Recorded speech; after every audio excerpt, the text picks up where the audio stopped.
Hello everyone, thank you for bearing with me for that quick break. That quick break just let me get us started over on YouTube as well as here on Zoom. So hello everyone, welcome wherever you are joining us. And I've got a strange echo going on. That's better. So we are starting here today on our very first Preparing for the PAT webinar. A little bit of housekeeping before we begin. Please feel free, those of you on Zoom, to use the chat box. But if you have anything in particular that you would like to ask our presenter, Rachel, this evening, use the Q&A box so that we can access those questions more easily. We do ask that in the chat you do not share any personal details with anyone this evening, so no email addresses, phone numbers, or anything like that.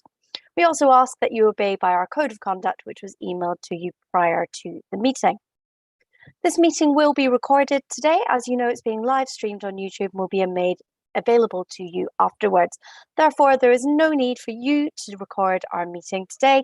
We will send the recording to you tomorrow morning, along with any other links that we share. If during the course of this evening you have any problems whatsoever, we have Sean, our safeguarding lead, on call. You may contact her and contact us as the hosts and panelists to share any of your concerns, and we will make sure that you feel safe and supported.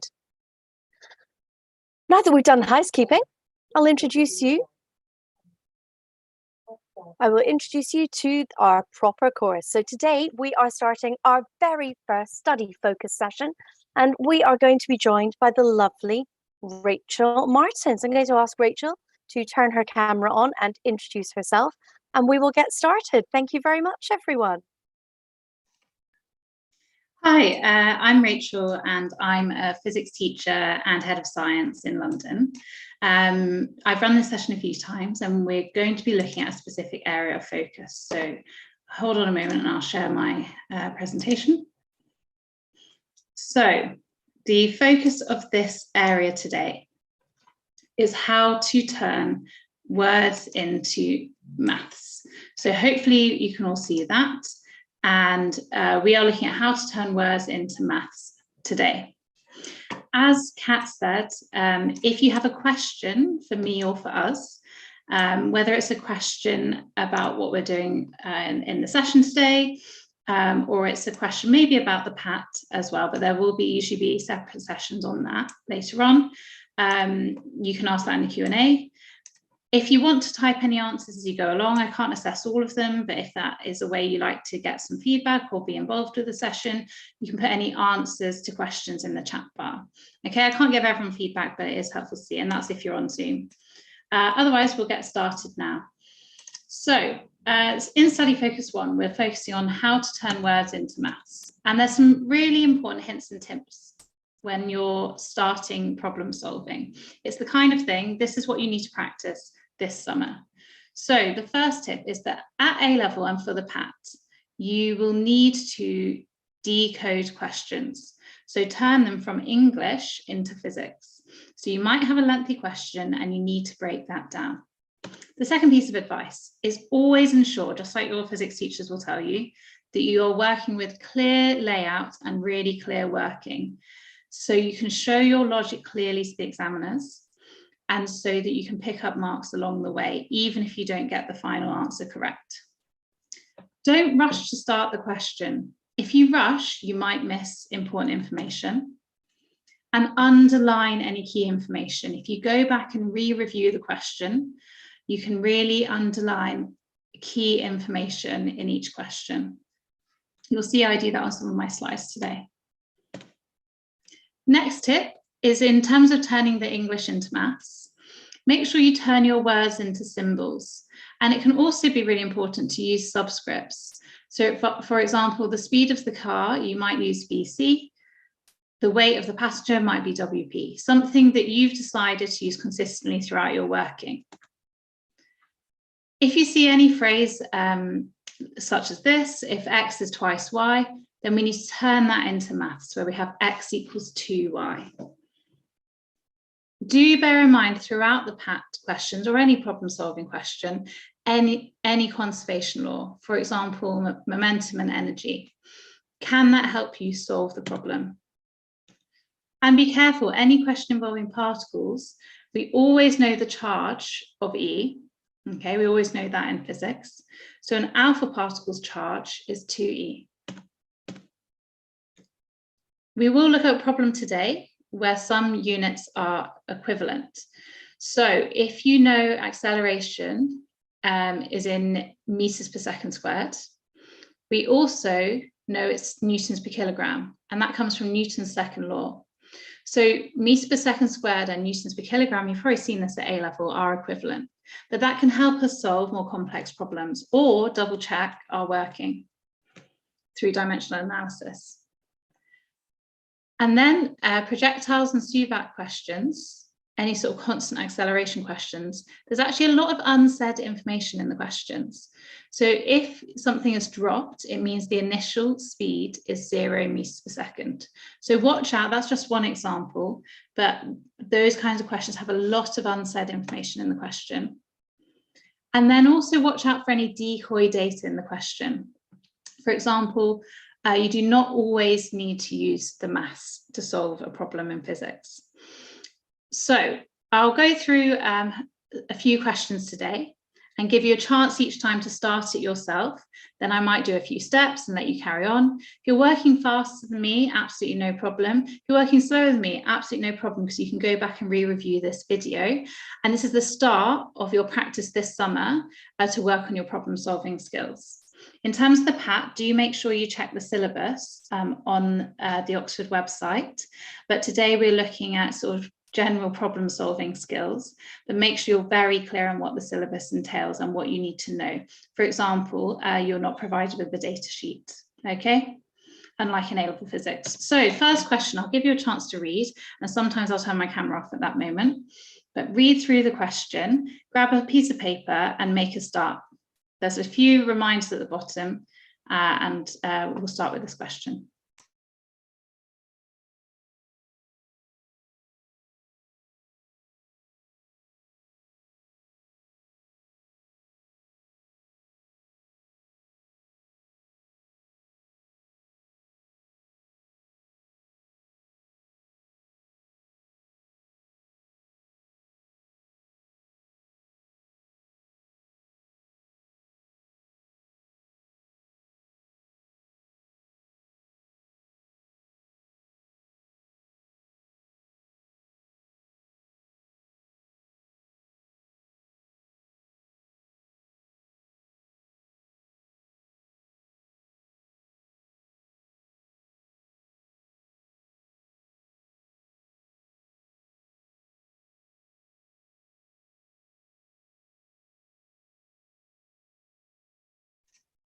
So when you first look at this question with the buttons, you might have seen something similar before, but it's really important to turn that information into symbols, to turn those words into maths.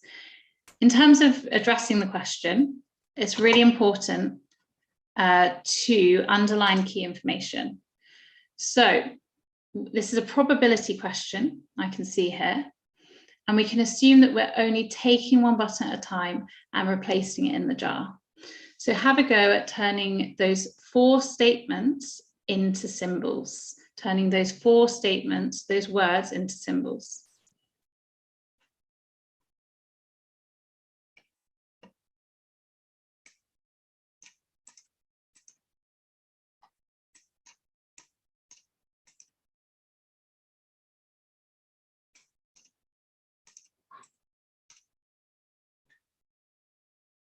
Okay, and my working shows that we're looking here at numbers of buttons. So I've used the letter N to represent that with subscripts for each color.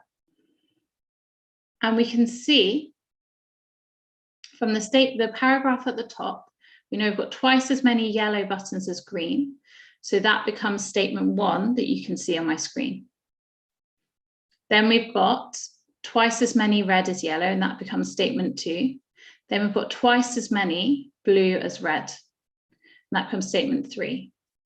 And we know that all of the buttons added together will give us a total number of buttons.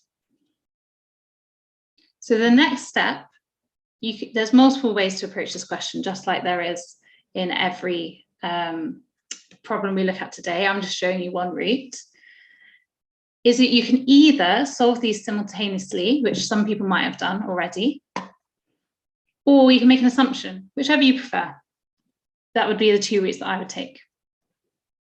I'll have a look at some of the answers that are coming in the chat bar. Don't feel you have to write them in, but it is helpful for me to see what answers are coming in.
Great, so we've got a fair few answers coming in, so fantastic. So the next steps here, if I did it the assumption way, you might have done it with simultaneous equations.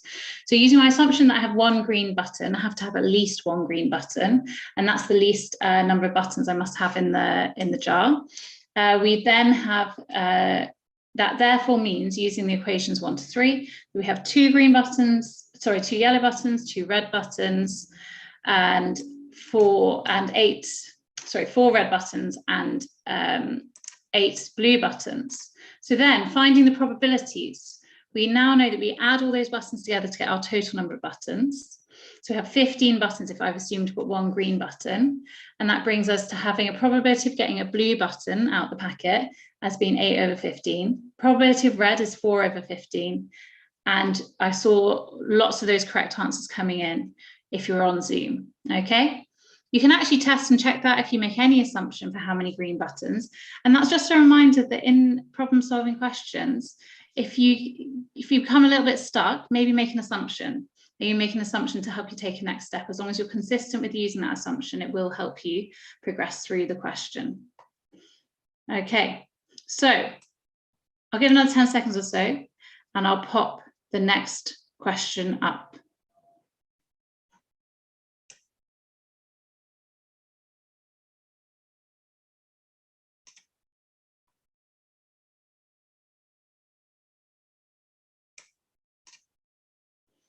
Okay, the next question. Have a little read through, a few reminders at the bottom, and then we'll look at making a start.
So while I'm making a start on that question, I just want to go briefly address a question that's come in on Zoom about the last question. There's a question about statement 1, which says, statement 1 where we've written ny equals 2ng, and in the question it says there's twice as many yellow buttons as green. Okay, twice as many yellow buttons as green. So that means, like, if you had 5 green buttons, twice as many yellow buttons as green. If you had 5 green buttons, you would have 10 yellow buttons. So sometimes when you see that written down, that's a bit confusing to look at, but that's why the statement 1, so if you had 5 yellow buttons, you'd have, twice as many yellow as green. Now I'm getting confused the wrong way around. Oh yeah, sorry. If you had 5 green buttons, you'd have 10 yellow buttons. I'm getting confused with the buttons now. So if you had 5 green buttons, you'd have 10 yellow buttons. And so that works with how we phrase that in statement 1. So it is about the phrasing. It's about getting the colour buttons the right way around. But if there's twice as many yellow as green, green is the lowest number of buttons in the packet, therefore. Okay? So that's me addressing that question there. Again, talking out about the buttons, you've got to write it down, break down the question, and get the buttons the right way around with the numbers. Okay, so this question here, a few reminders at the bottom. It's a projectiles or SUVAC question. There's a lot of unsaid information. I can see a few people addressing things already. There is some decoy information as well, and there's one shortcut, so you can address this question really quickly. And if you have done that, in the emails that Kat's been sending out, there are links to a PDF of today's session, which you can see further questions that we're going to be doing today. But I'll lead you through how to do this question out, because I can see a fair few people having a go at this question. So, which information is irrelevant? Always think about that in a question, especially when you're given one of a few sentences long. And we're going to break down this question. So the unsaid information is, if we're talking about a projectile, we're launching a projectile from that trailer, we have to consider acceleration due to gravity. So I'm going to say that up is positive and down is negative. We're assigning those vectors, directions. And that's why I've given acceleration as a negative acceleration. Also, it's traveling at a speed of 100 meters per second and passes the gun just as it is fired. So that second statement there, I'll use the sort of digital laser pointer thingy, looks like this. They're in the same frame of reference, so that means the time has to be the same for both the railway car travelling and the projectile that is being launched. So they have to have the same time for it to be fired in order for it to land in the rail car. So some of you might be spotting that that's the shortcut in this question.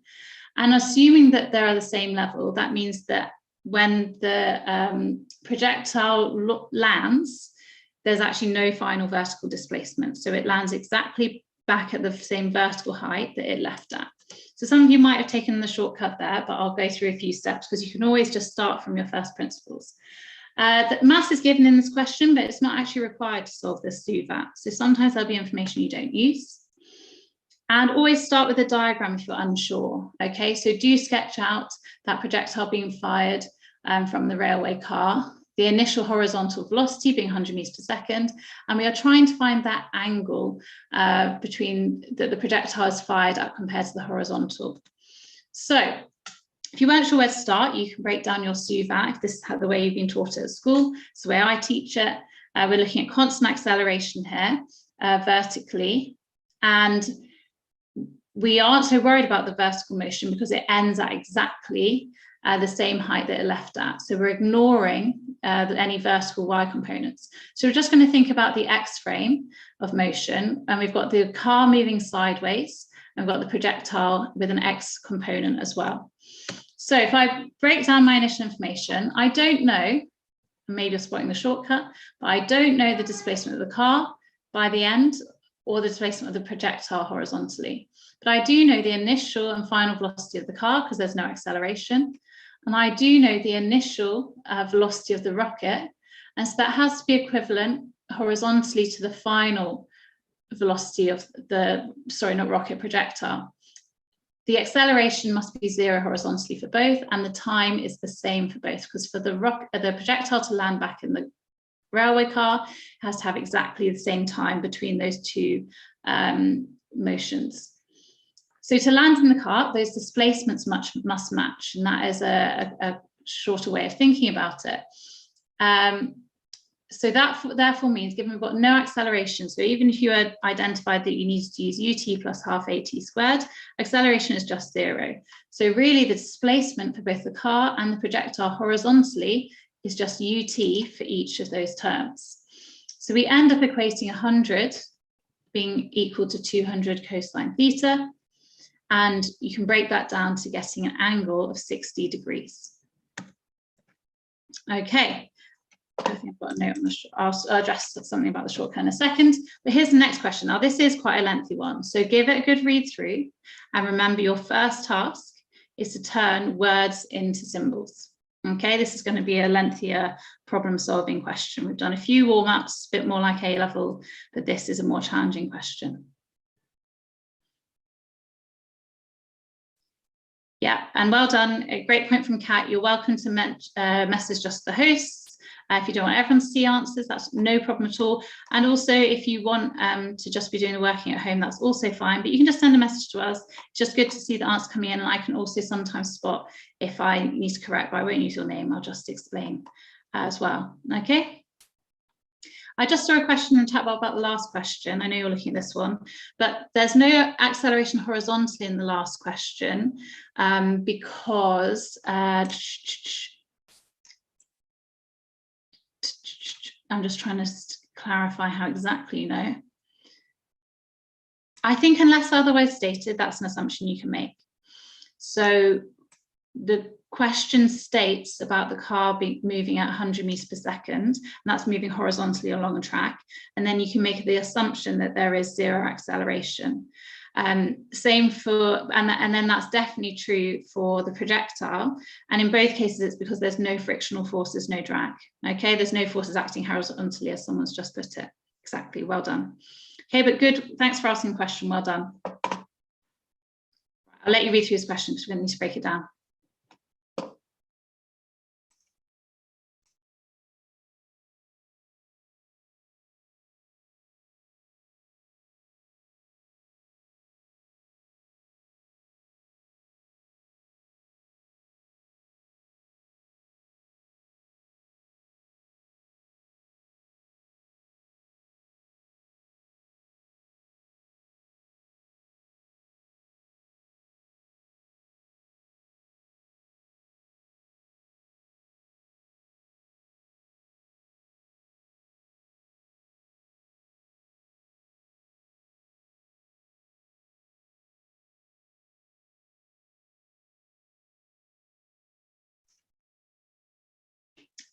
Okay, so I just saw a quick question in the chat, but remember to put those in the Q&A because that's much more straightforward for us to answer. You can leave, in this question, you can leave your answers to standard form, and great point from Kat. If it's not stated in the question, you can leave your answer in a form you feel is appropriate. Okay, so make a decision about what's appropriate for the question. On the last question, that's what I was looking for in my notes. The shortcut in the last question on projectiles is realizing that the whole point, if the projectile is fired from the railway cart, for it to land back in the car, the horizontal velocity is going to have to match for that to be physically possible. Okay, so that's the shortcut that we proved through working through the SUVAT. If I just go back one, we did prove that the horizontal velocities were equivalent for both the projectile and the car, but you can spot that straight away to realize that's the only way it can possibly land back in the railway car. So in this question here, we can turn those 5 statements into maths. So hopefully you've made a start on this, and I'll pop them there. Actually, that's not even maths yet. That's turning some of the keywords into symbols. So when we're thinking about the 5 mauve caterpillars, we've got all these different colours related to purple here. I never knew there were so many. So we've got 5 mauve caterpillars. Is as long as a line of 7 violet caterpillars. So the word as long as, we're turning that into a length or a distance. So if you've referred to distance in your equations, that's absolutely fine. We also, when we come down to looking at question 4, we have a time involved there. And when we come to look at question 5, that's actually really important. It says question 5, they both crawl twice as fast. Now that's a comparison of velocity or speed, okay? So it's about realizing that that statement there is to do with velocity and speed. So, or speed. So I put those 5 statements with symbols. If you turn them into equations, if you haven't already, so it's not quite an equation yet, we've added some symbols. Turn them into equations and then think with which one would you start, okay? We are going to need to use eventually some simultaneous equations here.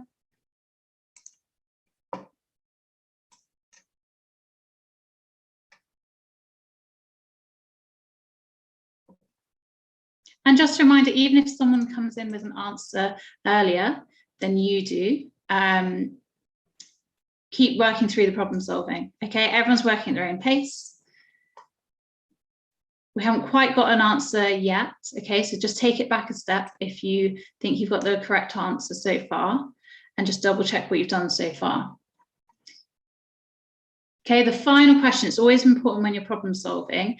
What is the goal of the question? The goal here is how long would it take a mauve caterpillar to crawl around the equator of Pluto? And you're given the radius of Pluto. When it says how long, what that question is asking for is the time. Okay, so remember how long in that one, actually that's confusing, isn't it? But how long there is a time, whereas in statement 1, length was a distance.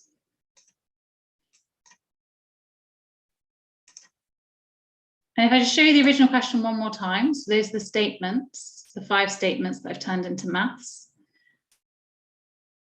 Okay, and the questions are also in the booklet that Kat has emailed out. She's also put a link in the chat.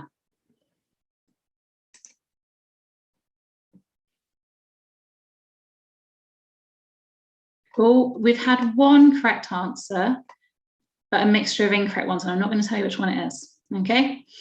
So, just double check. I actually don't have the answer in days, so I'm hoping you link it. You can double check. So breaking that down, we've turned that into some symbols and we'll turn that into equations. So here we've broken it down into, I've broken it down into 5 equations. There are actually multiple routes through this question, and I'm just going to show you one route. Okay, I'm going to show you one route. So remember the end goal is the time for the mauve caterpillar. It's not the distance. In this question, we've had length used in 2 different ways. So, yeah, we've got a few more correct answers coming in now. Just check you're happy as we follow through this working with how you got there, okay? Not saying which one it is yet. But thanks very much for people sharing their answers. If you're at this stage with me, keep working through. And if you're on YouTube, keep working through. So here we go. The end goal, given we're talking about how long it will take a mauve caterpillar to crawl around the equator, we are going to need to know at the time, we're going to need to know the mauve caterpillar's velocity, okay? So the mauve caterpillar's velocity was in statement 5. It's twice the lilac caterpillar's velocity. So we need to substitute, and when I say sub, that's me in my physics teacher way, shortening my words. Substitute equation 4 into equation 5, and you'll get this equation. So the velocity of the mauve caterpillar is 2 times the length of the violet caterpillar over 10. So that means fundamentally we are going to have to get to this point where we know the length of the violet caterpillar. So that's our next goal, that's our first goal before we get to answer the final part of the question. If I know the velocity of the mauve caterpillar, I can use the planet's radius, and eventually we'll get onto that, but work out how long it will take. So then we need to address the 3 that just moved on your screen, equations 1 to 3, because we have a lot going on there, and to find the violet length of the violet caterpillar, we are going to need to use those 3 equations because it's present a lot there. So rewrite those equations. I think the best way is to rewrite them in a uniform way, so you can use them, solve them simultaneously. Solving these equations simultaneously will make it a little bit more straightforward. Choose a term to eliminate. I have chosen LL, so the length of a lilac caterpillar, because there are 0 lilac caterpillars from statement 1. When I've rearranged that in the same sort of format as the other 2 equations, I've just written very clearly to point out to myself that there are 0 lilac caterpillars. So I'm going to multiply firstly, equation 13 by 5 over 3. There's other ways to do it, but that's going to give me a way that I can simultaneously solve equations 13 and 14. So I'm going to subtract equation 13 from equation 14. So subtract equation 13 from equation 14. Subtract, my new version of equation 13 from equation 14. And I will get, sorry, I'll move it up again, this equation here. So an equation for the length of a mauve caterpillar. And you might have taken a different route, and that's absolutely fine. So then what I can do is substitute this term for LM into this equation here. And I'll get a value, because then if I substitute the equation for the length of the mauve caterpillar into statement 1, okay, as you can see in this red box, so substitute the equation for the mauve caterpillar into equation 1, I will end up with the length, and solve for length of the violet caterpillar, the length of the violet caterpillar being 0.05 meters. Once I've done that, I can substitute that into my original equation that I'd solved for the velocity of the mauve caterpillar. And I will get, as you'll see next, that the velocity of the mauve caterpillar is 0.01 meters per second. Once I've got that, remember that we come back to the point of the question again. How long would it take a mauve caterpillar to crawl around the equator of Pluto? So how long I'm looking for the time. In the question, I'm given the radius. So I need to use the circumference. This comes up a lot in physics, reminding yourself to use the circumference. And the time will be equal to the distance traveled by the mauve caterpillar. It's got a very long journey around Pluto, its equator, 2 pi r, divide by the velocity I've just calculated, and you should end up with 7.4 times 10 to the 8 meters per second. There's some other ways to have solved it. Yeah, I think there's some other, possibly you can use matrices if you're confident with that. But yeah, we've seen quite a few people have got the answer there. And don't worry if you got it wrong, okay? There'll be marks you pick up along the way. And also this is session 1. The whole point of this summer is you have the time to practice. Okay, so if there's any questions about the question we've just done with the caterpillars, the most complex bit is the multiple simultaneous equations that you have here, which you can solve through different methods. Okay, and I'll come back to that question if needed to, but I'll put the next question up at the moment. So this question involves dimensional analysis. Have a read and make your working very, very clear.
Okay, brilliant. So I've got a few answers coming in, but I'll take you through the steps. Okay, I'll take you through the steps. Remember, you can go and look at the workbook. Just a few people saying, oh, just trying to clarify myself. Yeah, you should get, well, I wouldn't want to give it all away, but if quite a few are getting the right answer right now, just double check every step in your work units. One little mistake can really change things. I know this comes up at A level, so I'm glad that you are doing well. For anything like my year 12s, and they're all doing their sort of end of year exams this week. So good luck if that's you or if it's soon. So K's dimension is constant, so straight away we're not going to be worrying about including this in our solution. And the important thing with dimensional analysis, or any checks that you do, if you're not sure if you rearranged an equation correctly, you can always use this method, dimensional analysis. So check that your units must be identical on each side of the equals sign. That's really, really important. That's what dimensional analysis is all about. So if I rewrite this equation in terms of its units. So you've got the equation that you're given in the question, then I just ignore K because it's got no units, so there's nothing there for K. The first set of units for R are meters, and I've still put the power of X there. Okay, so I really am showing every step to show how clear you can make it. Just to point out as well that the units for force are newtons, and we'll come back to that in a second. And then you can see I've got the units for viscosity. So sometimes you'll be given a new variable that has units that you're given in the question. I've popped the units there with the power, and then the units of velocity are meters per second. And someone asked a question on that in the Q&A, and you've got to go with what the standard units are unless you're told otherwise. Okay, so velocity is going to be meters per second, distance is meters. We go with the standard units that we use in physics. And then we're going to convert newtons to SI units. So I mentioned this earlier, and that was for a reason. This comes up a lot. Forces in terms of Newton's second law, and the equation that we use, the resultant force is mass times acceleration. We also know that I don't know where I was going with that. The unit for newtons, therefore, is equivalent to kilograms meters per second squared, mass times acceleration. So those are the units. So then I've kind of acted all my powers on each of the terms in the brackets because of the rules we have for powers when we have different variables there. So I've got kilograms to the power y, meters to the minus y now. And I can even neaten up a little bit more. So we're doing a steps of just trying to neaten up our equation, simplify it. I've got meters to the x, I've got kilograms to the y. I've kind of got rid of all my brackets now because you can probably see where this is going. Next, we end up with showing that we've got kilograms to the y on the right hand side. We've got meters, I think there's a y missing there actually, meters to the x. It's coming up in the wrong order. So we had a kilogram term on each side, that's where it's gone. The kilogram term is on each side. So we've got kilograms here and we have kilograms here. So that's the easiest one to solve straight away. Forgot that that was the missing step. We've got y equal to 1, therefore, because anything to the power of 1 just is itself. So that means that y has to be a number 1. Straight away, I can see I've only got one kilograms term on the right to a power of y, but kilograms on the left must be to the power of 1. So that means that y is equal to 1. You can then insert that to all the places where there's a y. So meters to the minus y here becomes meters to the minus 1. And using our power rules, when I've got meters to the x times meters to the minus y times meters to the z, that becomes meters to the x plus z minus 1.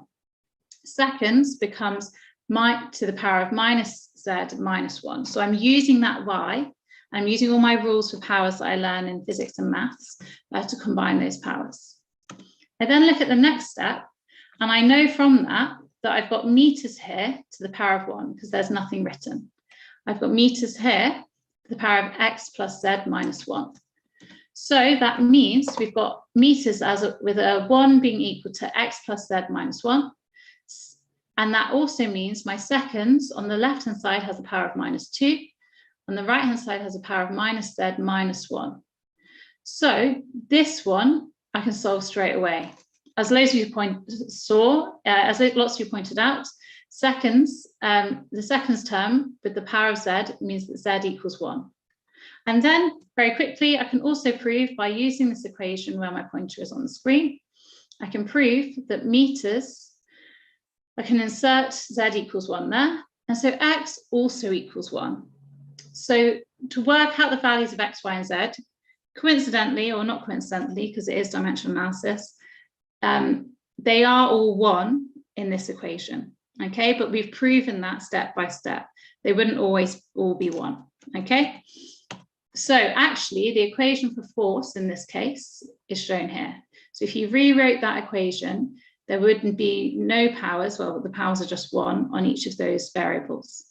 Okay, and well done. Can clearly see you've been practicing that in A-level physics. So have a go at this question, have a little read.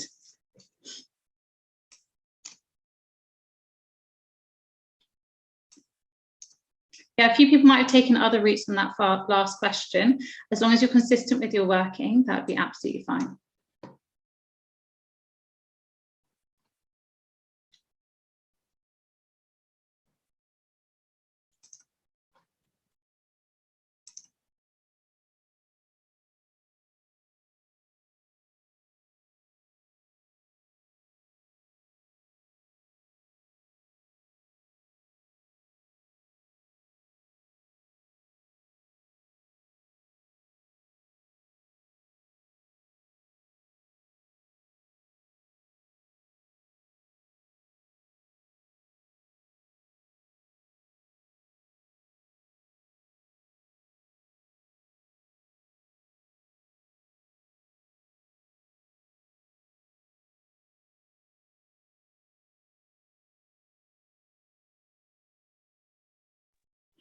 I saw a question in the chat, but please do put questions in Q&A because it helps us catch them more easily, about where can you practice dimensional analysis. And there's some good recommendations from other people, like definitely recommend things to each other.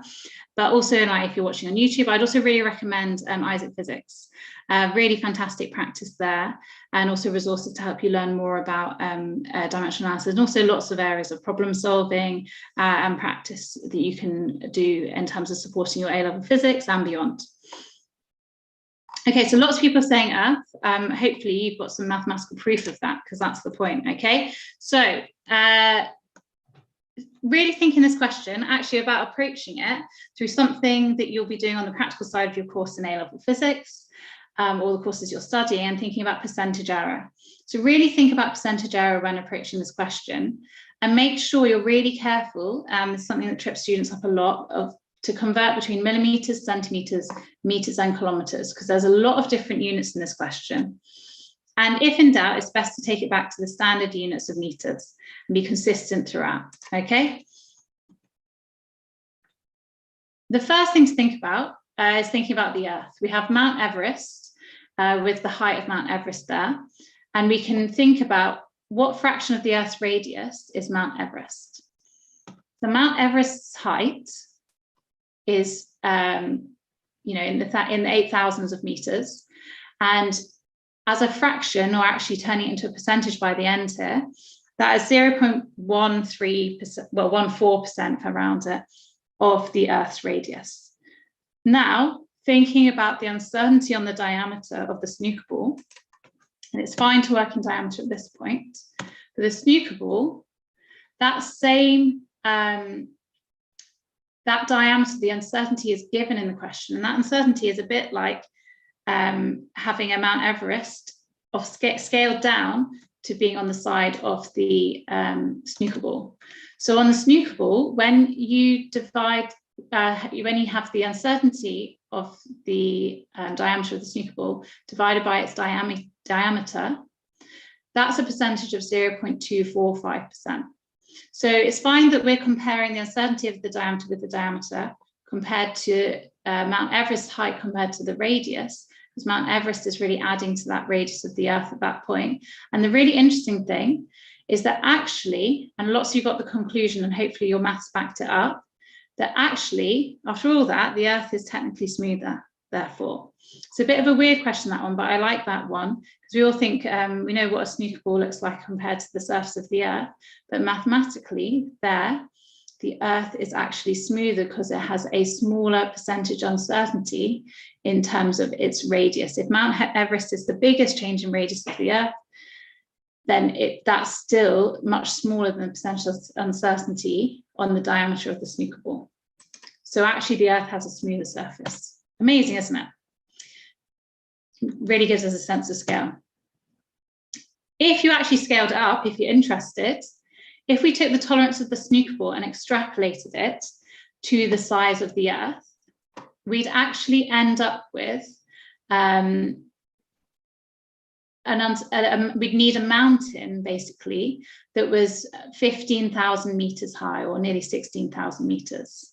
So the largest mountain would need to be nearly twice the height of Mount Everest to be the same sense of uncertainty, the same percentage uncertainty as on the snooker ball.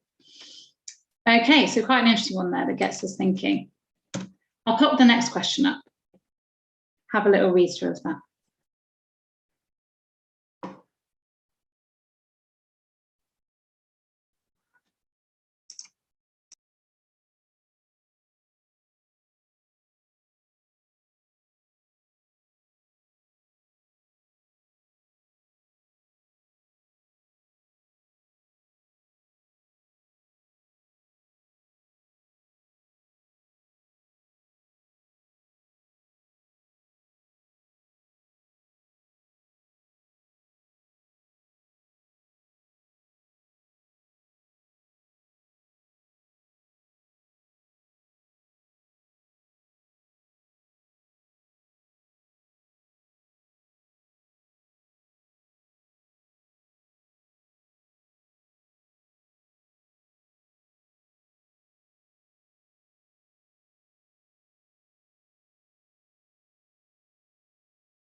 So I'll just go back to the diameter versus radius question. And I know lots of people are working their way through. Here, remember what we're actually comparing is percentage. So some people are asking if we needed to, because we were given the diameter of the snooker ball, and it probably doesn't help that I've put the wrong unit on the bottom there, because that really should sort of say uncertainty in the diameter on top divided by the diameter on the bottom. So I'll change that for the future. But we're given the uncertainty in the diameter over the diameter. So we've calculated the percentage uncertainty on the diameter. That will scale appropriately compared to when we're comparing percentage uncertainty. So we're comparing percentages, we're not comparing diameters and radiuses, we're comparing percentages. That will scale appropriately as when here we're given the height of Mount Everest and we know the radius of the Earth. So Mount Everest is adding that height at that point on the Earth to that radius. So we can find the percentage uncertainty on the Earth at that point. So we're still comparing percentages that we're given a different value here. So in the snooker ball, we were given the uncertainty on that measurement. On the Earth, we were given the height of Mount Everest. So it is a different measurement, and that's adding to the radius adding to the radius of the Earth there. So that's why we divided by the radius. We are comparing percentages there. Okay. Coming back to this question, there's multiple ways to solve it. Remember to put your questions in the Q&A, because it's easier for us to keep track on.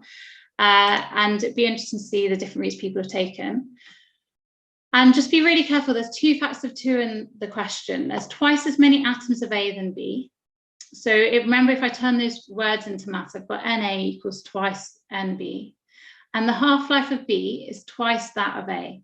So there probably are other ways to solve it. You might have taken a different approach, but an equation you'll do now or soon is the exponential decay equation for radiation. So that's an A-level equation that can really help. Being aware of exponential decay in terms of radioactive decay can really help solve this question. And remember, you're trying to look for the situation to be reversed. So at what time does the number of isotope A, at what point is it half the number of isotope B? So the situation where my red pointer is reversed. So if we break that down, so remember from GCSE, or if you've learned it yet at A level, we're thinking about that an exponential decay curve for radioactive decay. On the A-level formula sheet, you're given this equation for exponential decay because that's the relationship with time for the decay of radiation. And we're breaking down these statements. So we need to turn those words into maths. So when we can see here that A has a half-life of 3 days and B has a half-life of 6 days, that means there's something called the time constant that is involved in these exponential decay equations, and that the time constant of A is twice the time constant of B, because I can see that A has a half-life of 3 days and B has a half-life of 6 days. We also know that there's twice as many atoms of A as in B, and so we use this terminology here to start that off, and that's the original, so that's why I put that O there. So at the beginning, so the word initially means at the start. So initially, there's this number of particle A, and that's twice as many atoms of A as of B. And then at what point, at how much time, will pass until that ratio is reversed? It's important, as I said before, to check the spec to see if you need to look ahead for the PAT. Depends what order or sequence your teachers are teaching you at school. So double check you're aware of that over this summer in terms of your practice and preparation. And you might have taken a different route to solve this question. Okay, so we're going to start here on the left-hand side, and we're going to insert this exponential equation for both the number of particles of isotope A and the number of isotopes of particle B initially. So initially, we've got this term for the particles of A, we've got this term for the particles of B. And I've substituted those in using my exponential decay equations. I also know that I'm trying to get that initially I also had this to be the case. So I'm trying to get to this point when the ratio of the atoms is reversed. I'm trying to get to this point. But I started with twice as many atoms of A as of B. Okay, so we then insert those into the equation, and I can see I've got a few terms now that I can easily cancel. So I've inserted the blue equation into where we said the original number of isotope A, and I've got terms for B on both sides. I also have terms, I've also inserted this orange equation in where I have my decay constant for A. So I've got twice the decay constant for B, I've inserted that in for A. So I've got everything in this equation now in terms of isotope B, essentially. And you might have taken a different route, but this is the route you can take using A-level physics equations. And then I can start simplifying, so I can multiply up by 2 on both sides, I can cancel n on both sides, and my equation will start to look a lot simpler, okay? And then I can take that equation that I've simplified, and I can take natural logs of both sides. Okay, so I can take natural logs of both sides, working with exponentials, and I can use log rules. So it is really important to be aware of your log rules and power rules. And we can see here that that breaks down as when I've got 2 values multiplied together, I can break it down and show that then log of an exponential will cancel and there'll be no log or exponential term left, but I'll be subtracting those variables. And that's the same on this side, but I still will have a term of ln4. The final stage, when we rearrange, will end up that the time will be ln4 over the decay constant B. Okay, so that's the time it takes for the ratio of the number of atoms of A to B to be reversed. We know from the A-level formula sheet that the time for a half-life is a natural log of 2 divided by the decay constant. So I can actually use both of these equations. I've just derived that for this, the conditions of this question, and this one's is from the A-level formula sheet. So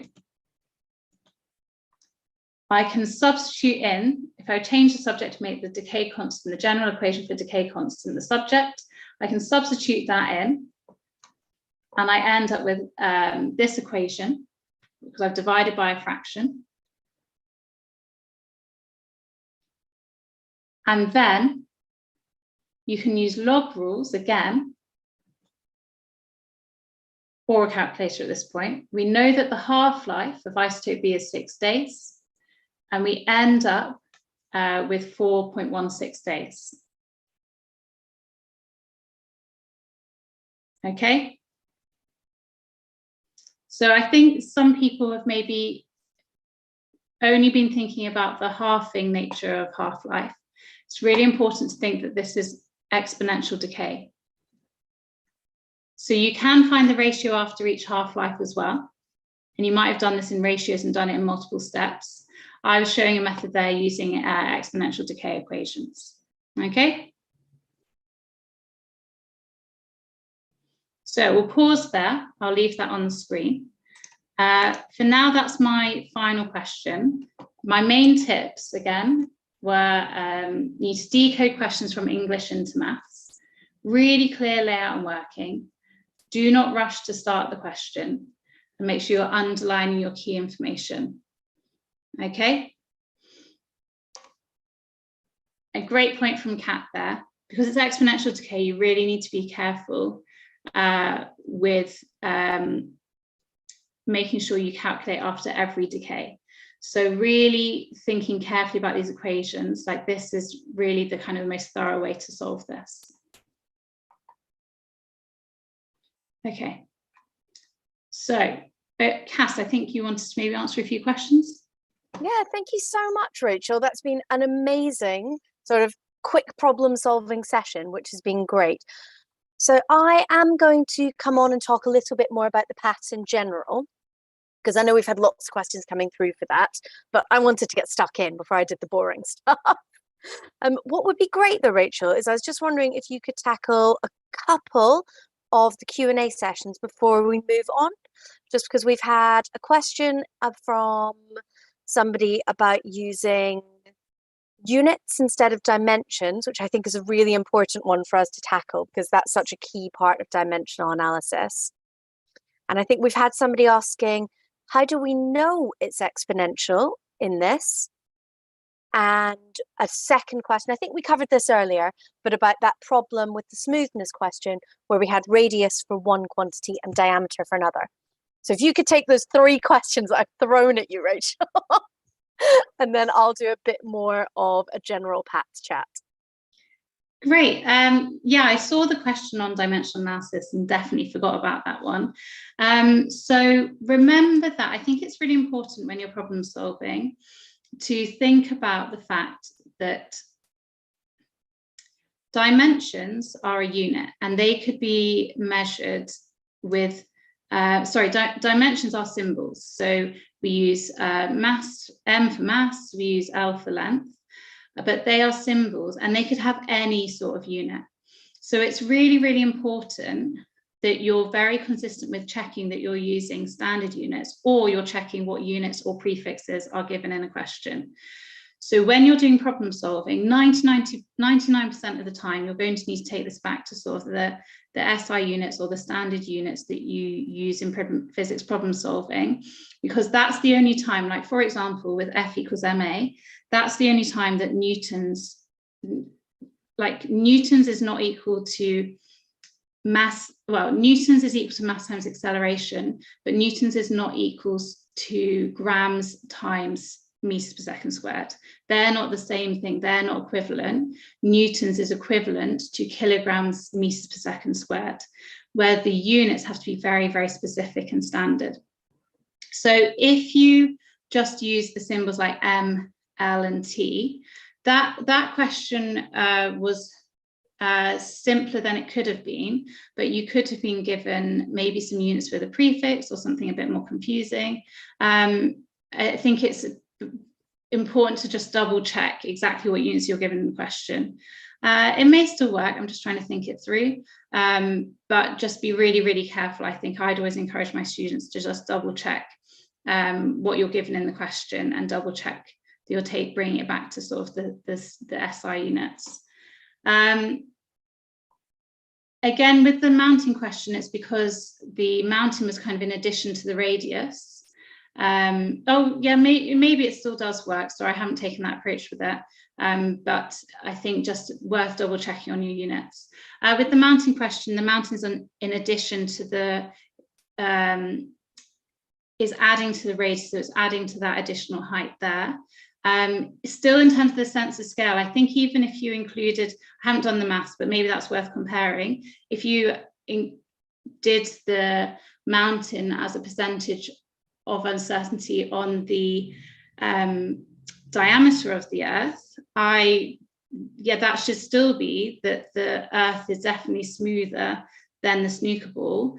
And so in terms of proving which one's smoother, you've still proven it there, okay?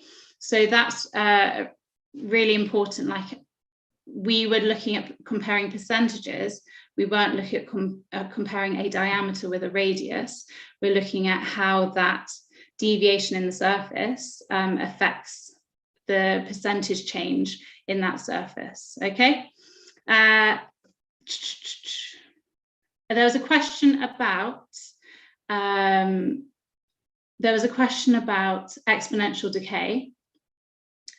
And with radioactive decay is an exponential decay. That's the relationship between the activity of the radioactive isotope, or the number of radioactive unstable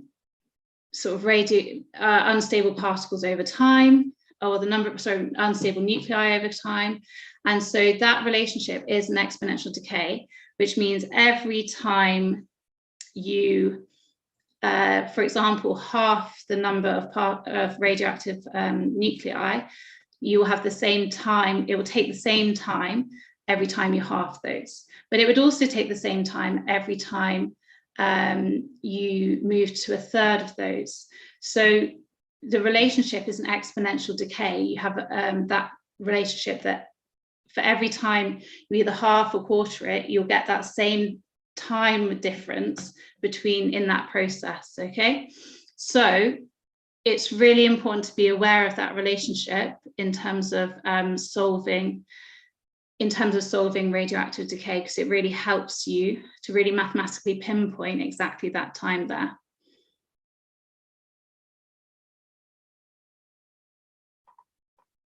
Awesome, thank you, Rachel. I think that should have covered everyone who we had in the Q&A.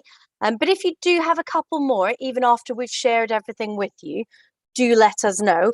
But actually, that mention of sharing brings me to where we are. So I had a bit of a decision to make tonight, where I could have started by really introducing the PAT and making sure you understood the whole test. But I thought by that point you might be a bit taken aback by Rachel's problem solving. So instead, we got stuck straight in, and a lot of the questions have come up naturally through the Q&A, which is lovely. So the first question we've been asked, that's come up most often rather, has been, where do I find out what I need to know? How do I know if the questions that Rachel is covering today are on the test, or if it's just something that I should have learned at school? And the answer is really nicely that everything you need to know about the PAT is on our website. Okay, I'm going to share my screen and show you what that looks like, but all of these links will be shared with you tomorrow when I send out the email as well. So do not worry if you've not got these links written down right now. Okay, but hopefully you can see my screen there, and you can see the physics admissions test page of the Oxford University website. This is the page that you want to go to for all of your information, because as we get closer to the PAT, if anything were to be updated, this is the page that would be updated soonest. So it starts by taking you through what the PAT is. It's the admissions test that you are required to take if you are applying for physics, physics and philosophy, engineering, or materials science at Oxford. I work in the physics department, and we're running this PAT prep course on behalf of everyone who needs this test. It is a test which lasts for 2 hours, and it gives you a little bit of information there. And for those of you who were worried about the level required, it quite clearly states that it's designed for people who have studied the first year of A-level, maths and physics, and covers similar to material to the GCSE and A-level syllabus. Now, the problem we have when we're setting this is that every exam board has a slightly different opinion of what that should be. And that's only in England. We have people taking the PAT all over the world. And so what you are studying at school, while it will be at this level, might not exactly match our PAT test. That's why you can click through to the PAT syllabus, and it will tell you everything that needs to be known. So it will tell you the maths content that you need to be confident with, things like knowledge of properties of polynomials, solutions of inequalities, even breaking it down into the calculus. And then it breaks down the physics content. So you will be able to look at your own exam specifications, wherever in the world and whichever exam you are sitting, compare them to this syllabus. If there is anything that you are missing, it is your responsibility to cover that knowledge. And that's really important for you to know. So we have past papers available, we have these PAT prep sessions, but it is your responsibility to cover something that is not on your syllabus. I would recommend having a look at other A-level websites. It's always a really good place to start. And there are some other sites that I can share as well that have got some information for that. Slightly further down the page, you can see that it tells you a bit about why you have to take the test and where you can take the test. So you can take the test anywhere in the world, which was a question that came up in the Q&A earlier, but you will need to have your school become a test centre, so they'll be able to do that for you. Really important to note, if you have access arrangements for any other exams, so if, for example, you're entitled to extra time, those arrangements will also apply to the PAT test. Okay, so any extra time, you will also be allowed in the PAT test. And then on the rest of this page, there are all sorts of pieces of information, including the date to register by. So you must be registered by the 29th of September. And again, it is your responsibility to register for that test, not your teachers. We recommend that you get hold of your candidate number that proves you've been entered, just in case anything happens, because if you're not registered by that date, there is nothing we can do to sneak in a last minute registration. Okay? It's also got details of the test date, and really importantly, I'm going to stop sharing now so that I can get back to the Q&As, is that the PAT is looking a little bit different this year. So previously, our PAT has always been a exam paper, and you write your answers down. This year, our PAT test is going to be on a computer screen, but you're going to write your answers down on paper. So all of these skills that Rachel's been talking about, like drawing your diagrams, really closely making sure your notation works, are really important because you're going to be copying down question information from the screen to your paper. And it's really good to practice that as you go through this. So hopefully that covers some of the basics, at least, of what the PAT looks like and how you find out about it. For questions about calculators, because we're going to be administering the PAT online, the calculator is actually going to be included as part of the exam setup. That way, we don't need to try and check everyone's calculator serial number, because those of you who have been into an exam where there are only certain calculators allowed will know that this gets surprisingly difficult checking that your calculator is one that's allowed. So instead, you won't be allowed to take a calculator into the exam.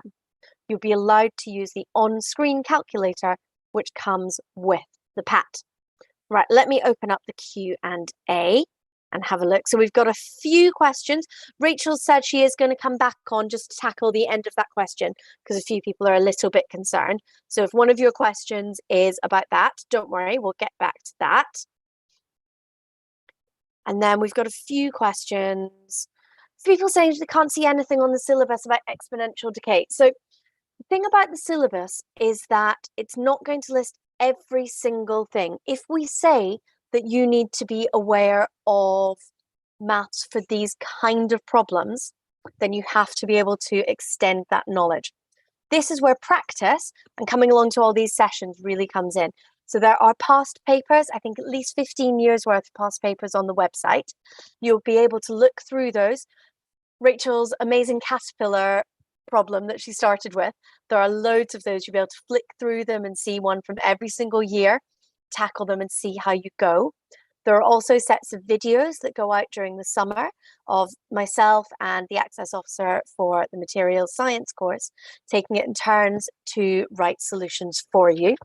A few people saying they're a little bit confused. The calculator situation, you will not be allowed to take a calculator into the exam. You will only be allowed to use the on-screen calculator, which comes up as part of the way the PAT is administered. And yes, it will still be sat in school. You won't need to go anywhere else. So you go into a schoolroom that has access to a computer, you'll log in, it'll bring up a screen and it'll have like question 1, purple caterpillars crawling over moons. Click here to answer your question. Then you write down your answers. You'll be able to click and say, I'm done. And it will bring up the next question for you. We should be able to have a demo of that at some point over the next few weeks as well. So hopefully that has asked a few of you. The website I was on was the Oxford University website, and I'm going to send links around for that. Questions like how many hours of independent study for the PAT would you expect a successful candidate to do? It's just not a question that we can answer. Every single candidate is different. We will have candidates who are homeschooled and are bringing themselves to this level. We will have candidates who are spending much more time revising at school. People also have their own personal preferences. People have other commitments. Some people have caring commitments, jobs, employment. So we cannot give an answer for that, unfortunately. What I can say is in terms of what makes you successful at the PAT, they are marked by tutors in your department. So if you are applying for the physics course, your PAT test will be marked by people teaching the physics course. They will individually go through all of your answers to make sure that anything you put down that made sense gets due consideration. So this isn't a case of typing in your answer and you're right or wrong and you get no credit. This is a much more personal way of marking to make sure that we really get a feeling for what you were trying to do in solving a problem. If you are applying for materials science, your PAT test, which will be exactly the same, will be marked by materials scientists, and they will be going through it in exactly the same way. So we do our very best to make sure that we consider everyone's responses. In terms of how do you ensure that people do not cheat or search up answers? So you will be invigilated. You're not going to be doing this at home. You'll be doing it at a test centre. And so it will be similar to exam conditions. So if you were doing any other exam condition. Type of functions does calculator have? It's a very simple scientific calculator. So it's not a graphical calculator. It's not got a huge thing. Alicia, familiarize yourself with the online calculator? Absolutely. So as I said, we will have a demo available so that we're able to show you that towards the end of our sessions together. So if you just stick with us over all the rest of the sessions, you'll get there. And we'll be able to demo that for you towards the end. So covering a few of those. Can I give PAT from a local curriculum? More precisely, can I study in Oxford from a local curriculum? Can the person who typed the question, can I give PAT from a local curriculum? More precisely, can I study in Oxford from a local curriculum? I'm not totally sure what you mean by that. If you mean, can you come to the university not having studied A-levels, then absolutely. So again, on our website, there are lists for international qualifications and for alternative qualifications. Edward, all the information will be on the website about test times and things like that, so don't worry about it. since we don't have a formula book where we get given relevant information. So as a general rule, Carla, the questions do give information like Planck's constant and charge on an electron. So I wouldn't worry too much. However, those are also really useful pieces of information to know because they allow you, thinking back to Rachel's dimensional analysis, they allow you to get a good idea for if your answer is the right size or not. It's kind of broadening the fact that you guys will all be able to look at a question now and go, hang on, my answer shouldn't be faster than the speed of light. If you broaden the number of constants you are aware of, you'll be able to say things like, hang on, should my magnetic field be stronger than in the center of the sun? Should my electric charge be this size? So the more of those you can start to be familiar with, I would say the better, but you don't have to have them memorized. You will be, so your teachers, after you've sat your PAT test, will scan your written answers and those written answers will be submitted. So you won't need to submit anything online. Your teachers will do that for you, so you don't need to worry about the administration of it. The demo will be available. Again, I'm not particularly sure when that's going to be available, but it will be in plenty of time for you to know what it looks like for the PAT. What happens if there are computer issues? So you will be being invigilated. You're not going to be completely on your own doing this. So your teacher will be there to support you and you will be able to deal with that as it comes. You also probably won't be the only person. So I wouldn't worry too much about that. Your school can become a test centre. Again, all of that information is on our website. So I'm going to send a big document through first thing tomorrow morning. It's going to include a link to this recording, a link to the workbook that Rachel took these problems from so that you can look back at them in your own time, get more of a feeling from them, because that was a quick problem solving session. I'm sure you guys agreed. It was awesome, but really fast. So we'll make sure you're able to work through this at your own pace. I'll also set you some problems that we will look at next week. So next week's session is going to look a little bit different. We're going to be looking at the solutions to a set of problems that you've had a week to answer. In terms of does the PAT focus on mathematical solutions? Will there be written questions? Have a look through the past papers. So you will get a much better feel for what these look like simply by doing more past papers. Lots more questions about this calculator. Again, it's a really simple calculator. Be more similar to a GCSE. It's not going to have many functions. Okay, the calculator has been tested in exam times conditions as well. It is not the first trial. You guys are not the guinea pigs for it. You do not need to worry. Okay, and obviously everyone sitting the PAT will be in the same situation. So nobody who's sitting the PAT will have had access to this before anybody else has access to it. So everybody sitting it will be in the same situation, will have had the same amount of time to have a go at it, and your marks will be considered accordingly. So please do not worry about the calculator. Okay. A few questions about the scores for the PAT. So there isn't a fixed pass mark for the PAT syllabus. It will be used as a tool which forms part of our shortlisting. So our shortlisting will also include looking at your UCAS form, getting information from that, and looking at your PAT scores. So certainly a good score helps, but there is not a fixed pass mark.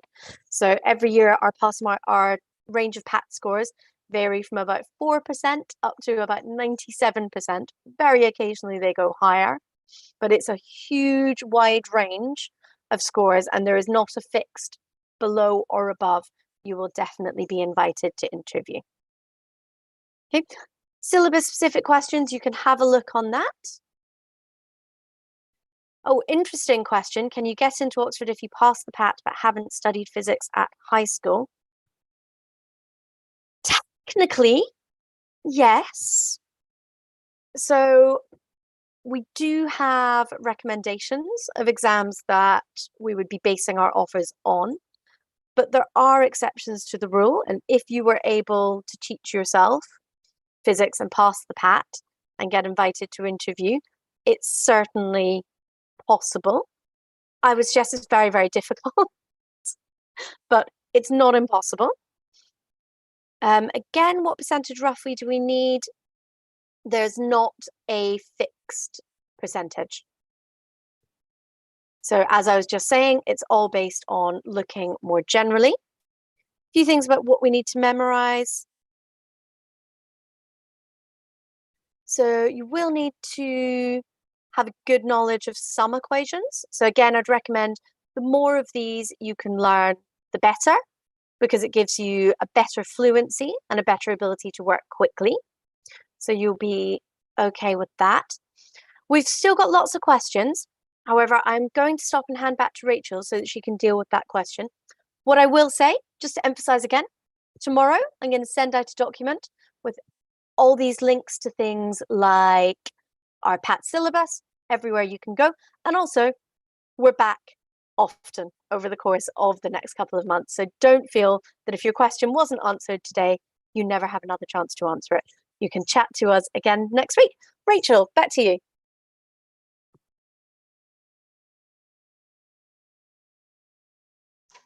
Hi, just quick apologies and thanks so much to people that pointed it out. I think a classic thing to watch out for when you're doing your own PAT paper is the questions at the end of the paper, because just like that, I did make a mistake in the final question of this evening, where I'd completely misread this term here for our natural logs. And I think I put ln2 here, natural log 2, rather than 2. So thanks very much to everyone that pointed that out. And it does become 12 days. So I'm pretty sure from everything people have been saying in the chat and the questions, you can use ratios to solve that question as well. It's important to be aware of exponential decay because it's something that comes up and something you need to be able to prove and watch out for in physics. But if you use ratios and got 12 days as well, well done. And thanks very much for pointing out. Just watch out for those questions at the end of any paper, I would advise, because that's what tripped me up tonight. Thanks very much.